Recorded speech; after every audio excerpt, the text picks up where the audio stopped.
नमस्कार, mid cap बाजार में आपका स्वागत है। मैं हूं पूजा त्रिपाठी। नमस्कार, मैं हूं पल्लवी। बाजार के लिए अच्छा दिन है। बाजार रिकॉर्ड स्तरों पर ट्रेड कर रहा है। फिलहाल निफ्टी पर नजर डालें तो यहां पर 9572 के लेवल्स पर ट्रेड है। ऑलमोस्ट 1% की मजबूती देखने को मिल रही है। 35 शेयर्स निफ्टी के हरे निशान में, वहीं 16 शेयरों में थोड़ा कमजोरी देखने को मिल रही है। वहीं अगर सेंसेक्स की बात करें तो यहां पर भी 31,000 के बेहद करीब आज ट्रेड होते हुए दिख रहा है। लगभग 1% की मजबूती यहां पर भी है। रफली कह सकते 220 अंकों का इजाफा आज के सेशन में देखने को मिला। अगर बीएसई के एडवांस डिक्लाइन को भी आज देखेंगे तो मार्केट पर काफी स्ट्रॉन्ग है। ऑलमोस्ट 66% शेयर्स हैं जो कि हरे निशान में, और वहीं डिक्लाइंस की अगर बात करें तो लगभग 29% ऐसे हैं जहां पर कमजोरी देखने को मिल रही है। आप भी किसी शेयर पर सवाल पूछना चाहते हैं तो आप हमें फोन कर सकते हैं टोल फ्री नंबर्स पर, या फिर फेसबुक के जरिए भी आप जुड़ सकते हैं। फेसबुक के जी बिजनेस ऑनलाइन पेज पर जाकर अपनी क्वेरीज पोस्ट कर सकते हैं। व्हाट्सएप के जरिए भी आप अपने क्वेश्चन हम तक पहुंचा सकते हैं। आज के एक्सपर्ट स्वाति होटकर होंगी जो आपके सवालों के जवाब देंगी, और फिलहाल दर्शक हमारे साथ जुड़ रहे हैं। सबसे पहले भारत जुड़े हैं वडोदरा से। गुड आफ्टरनून भारत, पूछिए क्या सवाल है आपका।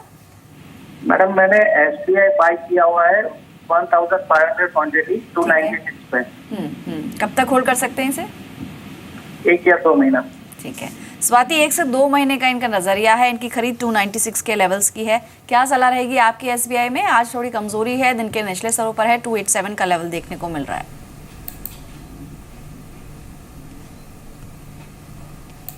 Sorry, can you repeat the stock name please? जी, स्टेट बैंक ऑफ इंडिया की बात कर रहे हैं। ओवरऑल क्वांटिटी है 1500 और खरीद है 296 की। यस, ओवरऑल बैंकिंग सेक्टर में हम लोग ने देखा कि बैंक निफ्टी ने काफ़ी अच्छा आउट परफॉर्म किया है। कल बैंक निफ्टी इस द वन की जो ऑल टाइम हाई ब्रेक कर दिया है। एसबीआई में लिटिल बिट कंसर्न्स है, पीएसयू बैंक्स में थोड़े बहुत कंसर्न्स है बिकॉज ऑफ द एनपीए के वजह से, बट डेफिनेटली 296 उनका ये लेवल पे ही बाइंग है। ऑलमोस्ट बाइंग लेवल के रेंज में ट्रेड हो रहा है फिलहाल। तो टेक्निकली 300 रुपीज़ का काफ़ी स्ट्रॉन्ग रेजिस्टेंस है। एक बार वो ब्रेकआउट हो जाएगा तो फिर रैली हमें अपसाइड दिखेगी अप टू 340 के लेवल पर। मैं कहूँगी कि मेरा सलाह यही रहेगा कि फिलहाल ये होल्ड कीजिएगा। काउंटर 280 का काफ़ी स्ट्रॉन्ग सपोर्ट है। 280 के स्टॉप लॉस से आप होल्ड कर सकते हो for a target of 340 on upside, अगर ये 300 ब्रेकआउट देता है तो। ओके, तो होल्ड करने की राय होगी एसबीआई में। अगले कॉलर हमारे साथ वेस्ट बंगाल से जुड़े हैं, कजेरी। नमस्कार, पूछे कौन सा स्टॉक है आपके पास? हाँ नमस्कार, मेरे पास जीकॉम इलेक्ट्रॉनिक्स है। ओके, ये कब लिया था आपने ये स्टॉक और कब तक इसे होल्ड कर सकती हैं आप? मैं करीब जनवरी के टाइम पे लिया था इस साल, और मैं होल्ड कर सकती हूँ इसको। ओके, मेरे पास 200 शेयर है 48 के भाव में। जी, क्योंकि तो यहाँ पर नुकसान हो रहा है आपको हल्का, तो आप होल्ड कर सकती हैं इसे, अभी बनी रह सकती है इसमें।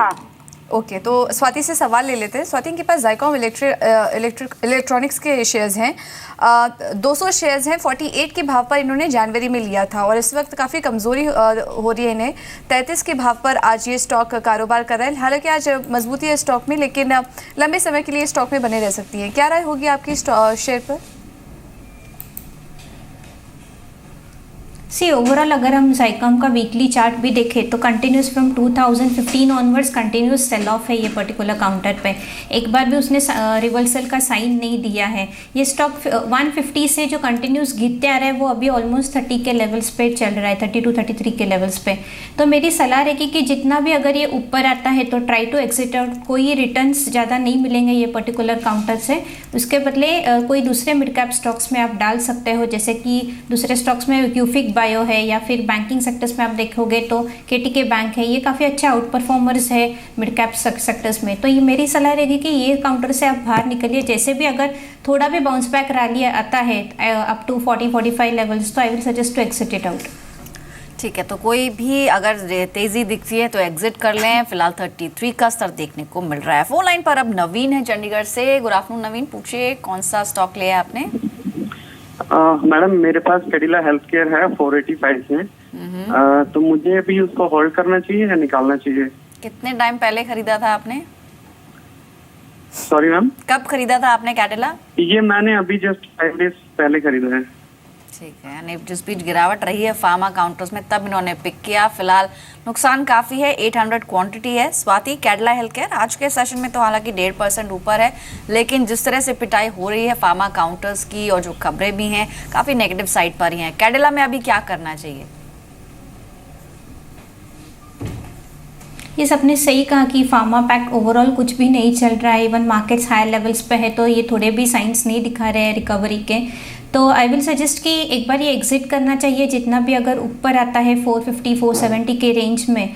बट अभी करंट लेवल पे आप एग्जिट मत कीजिएगा, बट होल्ड कीजिएगा, but maintain the stop loss of 415 levels का स्टॉप लॉस कीजिएगा जो कि प्रीवियस स्विंग सपोर्ट है।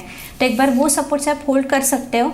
450 is the immediate resistance level, एक बार वो ब्रेकआउट हो जाएगा तो डेफिनेटली एक अपमूव रैली दिखाई देगी अप टू अगेन 475 टू 480 के रेंज में। तो मेरी सलाह यही रहेगी कि इतने लो लेवल पे एग्जिट मत कीजिएगा, बट जैसे ही ऊपर आता है तो you can exit out. Current level पे स्टेटस मेरा रहेगा कि hold with the stop loss of 415।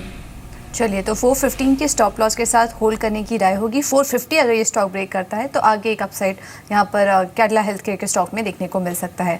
अगले कॉलर हमारे साथ स्वप्निल जुड़े हुए हैं हमारे साथ। स्वप्निल नमस्कार, पूछिए क्या सवाल है आपका?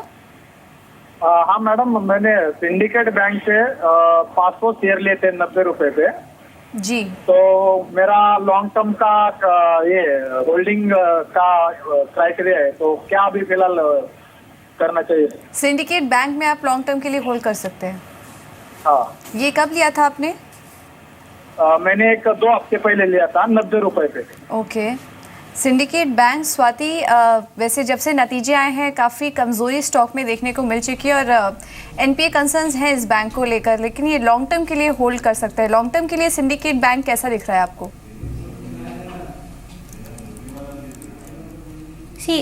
आपने करेक्ट कहा है कि पीएसयू बैंक्स में लिटिल बिट कंसर्न्स है बिकॉज ऑफ दी एनपीएस के वजह से उनका बाइंग थोड़ा हायर लेवल पे है। आई विल सजेस्ट कि एक बार अगर ये डाउन साइड आता है 70 के रेंज में तो उन्होंने एवरेज करना चाहिए ताकि आपका बाइंग कॉस्ट एटलीस्ट 80 रुपीज़ के आसपास आ जाएगा। अपसाइड ये रैली देगा but it will take a time. 85 rupees का इमीडिएट रेजिस्टेंस है जो कि 3 बार उसने ट्राई किया है ब्रेकआउट देने का बट नहीं हो सका। नेक्स्ट टाइम अगर ये ब्रेकआउट देता है 85 के लेवल में तो डेफिनेटली ये स्टॉक वापस 3 डिजिट काउंटर में चला जाएगा which will come to at 100 odd levels. Current level पे मेरी सलाह रहेगी कि बाई कीजिएगा। अगर कुछ भी डीप्स आता है टूवर्ड 70 to 65 लेवल पे तो ऐड ऑन कीजिएगा। तो यहाँ पर आप एवरेजिंग कर सकते हैं 72 का स्तर, यानी फर्दर गिरावट आएगी एवरेज कीजिए ताकि आपका जो नुकसान हो कम से कम हो। फेसबुक के जरिए भी कई दर्शक जुड़ रहे हैं हमसे और इस वक्त हमें सवाल भेज रहे हैं अमित, जिन्होंने पूछा है कि 44 शेयर्स इनके पास आईसीआईसीआई प्रूडेंशियल लाइफ के हैं जो कि 311 रुपये पर खरीदे हुए हैं, उसमें इनको क्या करना चाहिए? आज के सेशन में तो 403 का स्तर आईसीआईसीआई प्रूडेंशियल लाइफ में देखने को मिल रहा है। साथ ही फिरोज ने सवाल पूछा है डेल्टा कॉप पर और इनके पास 3800 क्वांटिटी 107 के लेवल्स पे, तो दोनों ही शेयर्स पर क्या करना चाहिए अभी? आईसीआईसीआई प्रूडेंशियल लाइफ और साथ ही Delta Corp. Yes, ICICI Prudential Life में फिलहाल वो प्रॉफिट में है तो अच्छी बात है। ये ओवरऑल स्टॉक काफ़ी अच्छे अपसाइड रैली में चल रहा है। इमीडिएट आई विल सजेस्ट कि एक बार प्रॉफिट में है तो एक प्रॉफिट स्टॉप लॉस रखिएगा एट अराउंड 295 लेवल्स का। अगर ये 295 लेवल्स गिरता है तो वापस ये स्टॉक की सेलिंग प्रेशर बढ़ेगी which will take a stock towards 380 all levels. तो I will suggest ICICI Prudential hold कीजिएगा but maintain the profit stop loss of 395। Upside उसको 420 का इमीडिएट रेजिस्टेंस है, 2 बार उसने एक टॉप किया है 420 के लेवल्स का, तो एक बार उसका ब्रेकआउट हो जाता है तो आई विल सजेस्ट कि ये स्टॉक ऊपर चला जाता है 460 टू 480 के रेंज में। तो at the current level I will suggest कि hold but maintain the stop loss of 395 on a downside. Delta Corp में इतना कोई खास टेक्निकल सेटअप नहीं है कि एक लॉन्ग पोजीशन, बट डेफिनेटली ये काउंटर फिलहाल 200 डे मूविंग एवरेज का एक बार सपोर्ट लिया है which comes to at around 130 all levels. तो इसमें एक 200 डे मूविंग एवरेज से हम लोग ने एक बाउंस बैक रैली देखी है which will continue up to at least 170 all level. So I will suggest कि होल्ड कीजिएगा, if possible try to maintain the stop loss of 140 which 140 to 135 all levels जो कि 200 डे मूविंग एवरेज का support है and immediate हमें target दिखाई देगा at around 170-175 का रेंज का। ओके, तो डेल्टा कॉप में होल्ड करने की राय। 30 को नतीजे भी हैं कंपनी के और नतीजों से पहले अच्छी तेज़ी यहाँ पर देखने को मिल रही है और आज भी करीब 4.5% की मजबूती के साथ डेल्टा कॉप का शेयर ट्रेड कर रहा है। होल्ड करके चलने की राय होगी स्वाति की तरफ से। फेसबुक के जरिए कुछ और भी कॉलर्स जुड़ रहे हैं हमारे साथ। 2 सवाल आए हैं और दोनों ही बैंकिंग शेयरों पर हैं।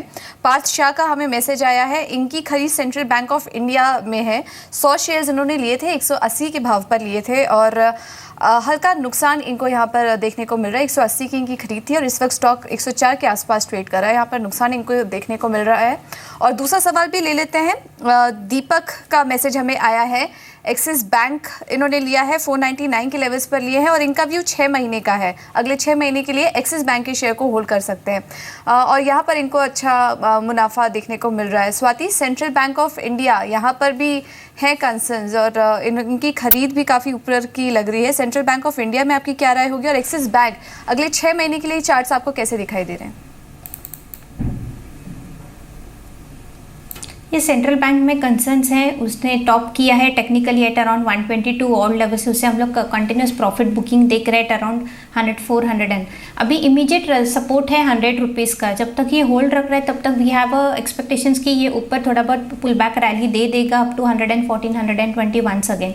तो आई विल सजेस्ट कि सिंस ये सपोर्ट लेवल पे ट्रेड हो रहा है तो होल्ड कीजिएगा with a stop loss of 100 rupees on a down side. अगर ये 120 वापस पार करता है which will be the third attempt of this particular counter, तो 120 पार करने के बाद हमें टारगेट अपसाइड 140-150 मिल सकता है। तो अभी फिलहाल ये करंट लेवल पे होल्ड कीजिएगा but maintain the strict stop loss of 100 rupees. Axis bank definitely एक अच्छा काउंटर है। फिलहाल ये 200 DMA का काफ़ी स्ट्रॉन्ग रेजिस्टेंस ले रहा है which comes to at around 510 all levels. अगर उनकी होल्डिंग पीरियड लॉन्ग है से 6 मंथ्स टू 1 ईयर तो डेफिनेटली ये काउंटर होल्ड करना चाहिए। वीकली चार्ट्स पे हमें दिखाई दे रहा है कि ये पेनेंट पैटर्न एक बना रहा है ऑन टेक्निकल टर्म्स पे। 520 का इमीडिएट रेजिस्टेंस है, एक बार वो क्लियर हो जाता है तो डेफिनेटली 550-580 का हमें इमीडिएट टारगेट है, तो ये स्टॉक उन्होंने होल्ड करना चाहिए। इमीडिएट सपोर्ट फिलहाल इसको 480 के लेवल का है तो वो स्टॉप लॉस से आप होल्ड कर सकते हो फॉर अ टारगेट ऑफ 580। तो 480 के स्तर पर आप स्टॉप लॉस रख सकते हैं, होल्ड ऑन करें एक्सिस बैंक में। दोनों ही बैंकिंग शेयर्स में फिलहाल बने रहने की सलाह है। लेकिन अब बात करते हैं कुछ अहम नतीजों की। एमईपी इंफ्रा के नतीजे आए थे हाल में और आज स्टॉक में देखें तो एक अच्छी मजबूती है। फिलहाल एमईपी इंफ्रा का शेयर ट्रेड कर रहा है 68 के लेवल्स पर ऑलमोस्ट आधा % की बढ़त के साथ। ऊपरी स्रोत से थोड़ी सी गिरावट जरूर देखी। हमारे साथ इस वक्त मिस्टर जयंत महेश्कर हैं, vice chairman and managing director MEP infra. Sir, स्वागत है कार्यक्रम में। सबसे पहले तो नंबर्स के बारे में ही जानना चाहेंगे कि कंट्रीब्यूशन कहां से आया इस क्वार्टर में। रेवेन्यू में थोड़ा डिप देखने को मिला है, अगर हम ईयर ऑन ईयर बेसिस पे बात करें, कारण क्या रहे हैं प्राइमरी?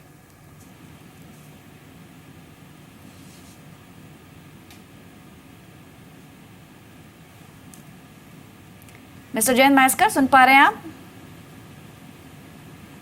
चलिए, मैनेजमेंट के बात फिर से दोबारा बात करेंगे, लेकिन एक बार नंबर्स देख लेते हैं। रेवेन्यू में ऑलमोस्ट 10% तक की बढ़त देखने को मिली है, लेकिन ये ईयर ऑन ईयर बेसिस पे है। आज के सेशन में यहाँ पर जैन इरिगेशन के नंबर जहाँ लगे, इनफैक्ट इंफ्रास्ट्रक्चर की जहाँ तक बात की जाए तो फिलहाल हमने जिस तरह के नंबर्स देखे हैं, पूजा कुछ एड ऑन आप इसमें करना चाहेंगे? क्योंकि सरकार का इंफ्रा के संदर्भ में बात करें तो काफी अच्छे नंबर्स इस बार आए हैं। कंपनी जो है वो घाटे से मुनाफे में आई है इस बार कंपनी, अगर कंसोल लेवल्स पे अगर बात करें तो अच्छे नंबर्स, और उसी के चलते हम देख रहे हैं कि अच्छी मजबूती के साथ इस वक्त ये स्टॉक ट्रेड कर रहा है। एमईपी इंफ्रा के मैनेजमेंट हमारे साथ जुड़ चुके हैं। Sir, good afternoon. First of all पहले तो ये जानना चाहेंगे कि इस बार काफ़ी अच्छे नंबर्स आए हैं। अगर नंबर्स पर नज़र डालें तो इस पिछले साल के घाटे के मुकाबले इस बार मुनाफा पोस्ट किया है। क्या रीज़न था, क्या की कंट्रीब्यूशन इस बार देखने को मिले हैं? Good afternoon. एबीपी इंफ्रा ने अपने Q4 तथा FY 16-17 के ऑडिटेड अकाउंट्स कल पब्लिश किए हैं। टोटल इनकम अगर हम Q4 की बात करें तो कंपनी ने 461 करोड़ का रेवेन्यू क्लॉक किया है, और अगर हम पैट की कहें ऑन क्वार्टरली बेसिस कंपनी की तरफ से 11.76 करोड़ का पैट घोषित किया गया है। अगर हम एनुअल अकाउंट्स की बात करें तो कंपनी की तरफ से रेवेन्यू 1815 करोड़ का टोटल टॉप लाइन है तथा पैट इज 108 करोड़। इसमें दो स्पेसिफिक कारण है for increase in the PAT. Company की तरफ से टोलिंग तथा कंस्ट्रक्शन प्रोजेक्ट्स का पूरा काम किया जाता है। इसमें आज अगर आप देखें तो Q4 में कंस्ट्रक्शन रेवेन्यू और उसके अगेंस्ट जो प्रॉफिट है वो ऑलरेडी कैप्चर हो चुका है, जिसके कारण पैट के नंबर्स में एक सब्सटेंशियल या अच्छी तरह से हम इंक्रीमेंटल वैल्यू हम देख सकते हैं।